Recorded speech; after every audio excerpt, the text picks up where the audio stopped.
पैदल चलने वाली बहू। एक गांव में शारदा अपने पति कमल, सास और बेटी के साथ रहती थी।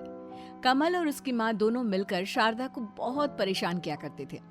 असल में कमल और शारदा की बिल्कुल भी नहीं बनती थी और कमल की माँ हमेशा अपने बेटे के साथ मिलकर बहू के खिलाफ खड़ी हो जाती थी। एक दिन पति पत्नी में झगड़ा हो गया। सुनिए, मुझे कुछ दिनों के लिए अपने मायके जाना है। पूरे 2 साल से अपने माँ बाप से नहीं मिली हूँ मैं। चुपचाप यहाँ रहकर मेरी माँ की सेवा करो। जब देखो तब मायके जाने की बात करती रहती हो। कहीं नहीं जा रही तुम। आप मेरे साथ ऐसा कैसे कर सकते हैं? मुझे मेरे माँ बाप से मिलने जाना है। अगर मेरे बेटे ने कह दिया तुम कहीं नहीं जा सकती तो बस नहीं जा सकती।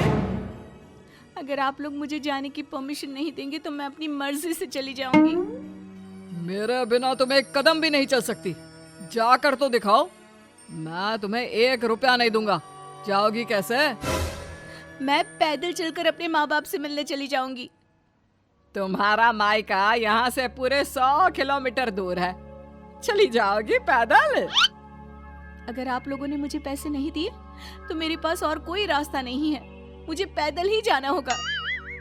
जाकर दिखाओ, मैं भी तो देखूं तुम मेरे बिना एक कदम भी बाहर कैसे चल पाती हो। कमल शारदा की कोई मदद नहीं करता और उसके सारे पैसे छीन लेता है। उसे जाने के लिए भी पैसे नहीं देता और शारदा पैदल ही अपने मायके के लिए निकल पड़ती है। पैदल चलते चलते वो अपने मायके वालों से मिलकर वापस आ जाती है। कुछ दिनों के बाद, अजी सुनते हैं, मुझे ना एक नई साड़ी चाहिए थी। घर में शादी है तो इसलिए। साड़ी चाहिए? जाकर खुद अपने पैसों से कमाओ। मैं तुम्हें कुछ नहीं देने वाला। देखो बहू, मेरा बेटा तुम्हारी रोज रोज की फरमाइश नहीं पूरी करता रहेगा। खुद तो कुछ कर नहीं सकती, मुंह उठाकर मेरे बेटे से कुछ ना कुछ मांगती रहती हो बस। अरे लेकिन आप पति है मेरे, आपसे नहीं मांगूंगी तो किससे मांगूंगी? तुम तो पढ़ी लिखी हो ना। जाओ निकलो घर से बाहर। चलो पैदल, 1 कदम चल के तो दिखाओ। बार बार मुझसे ये 1 कदम चलकर दिखाओ, 1 कदम चलकर दिखाओ की धमकी क्यों देते रहते हैं? क्योंकि मैं जानता हूँ कि दुनिया की कोई भी औरत आदमी के बिना घर से बाहर 1 कदम भी नहीं चल सकती। कुछ दिनों के बाद मुन्ना की स्कूल शुरू हो गई है। उसका स्कूल बहुत दूर है। आप जरा उसके स्कूल बस वाले से बात तो कर लीजिए। क्यों? तुमको तो पैदल चलने की आदत है ना। ले जाओ अपने बेटे को। लेकिन उसका स्कूल 2 किलोमीटर दूर है। मुन्ने को गोद में उठाकर कैसे स्कूल लेकर जाऊंगी और फिर वापस आऊंगी, फिर उसे लेने जाऊंगी।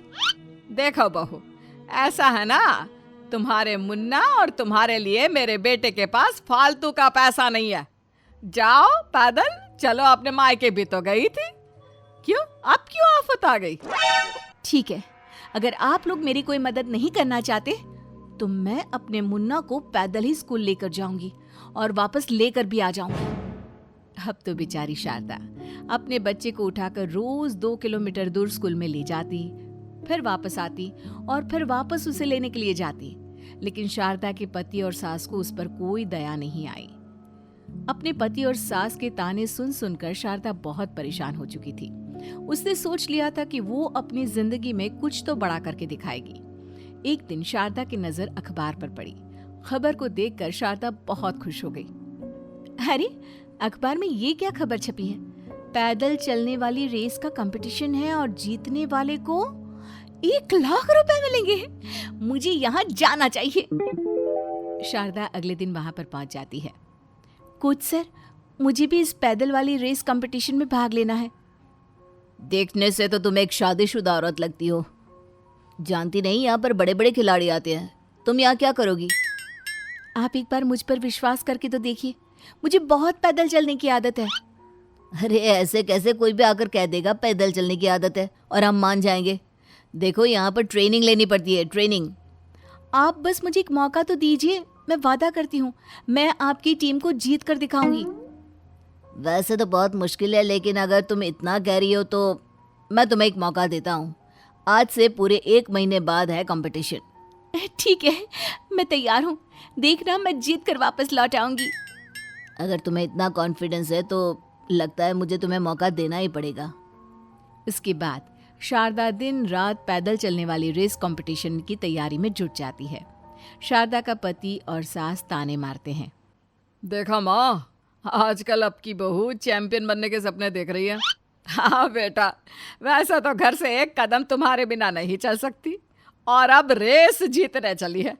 हम भी तो देखे हमारे बिना इसका क्या होता है। अब तो शारदा दिन रात पैदल चलती है। पूरे 1 महीने तक वो किसी भी व्हीकल का यूज नहीं करती। शारदा को इस तरह पैदल चलते देख एक बार को कमल और उसकी माँ की हालत खराब हो जाती है, लेकिन वो बस उसके हारने का इंतजार कर रहे थे। और ऐसा ही होता है। पैदल चलने वाली रेस में शारदा हार जाती है।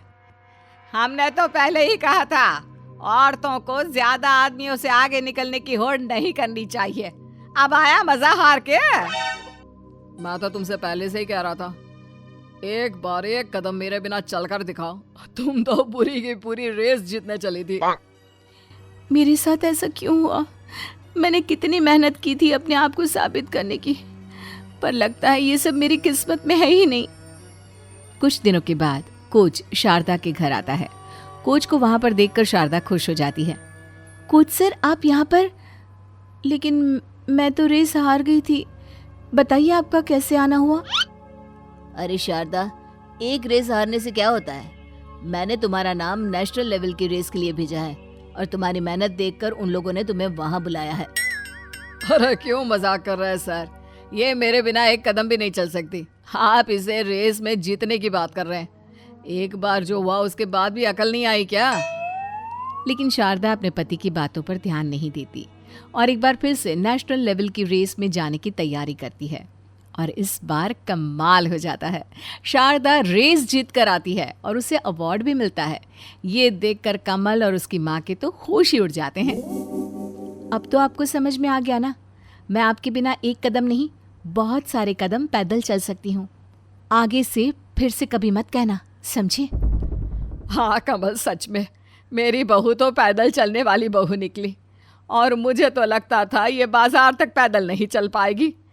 ये तो पता नहीं कहाँ कहाँ पैदल चलकर अवार्ड्स लेकर आ गई। सही कहती है माँ, आज के बाद से मैं उसको कभी कोई ताना नहीं मारूंगा। पता नहीं ये क्या कर बैठे, पैदल चलने का ताना मारा तो रेस जीत ली, कल को कुछ और कह दिया तो लेने के देने पड़ जाएंगे।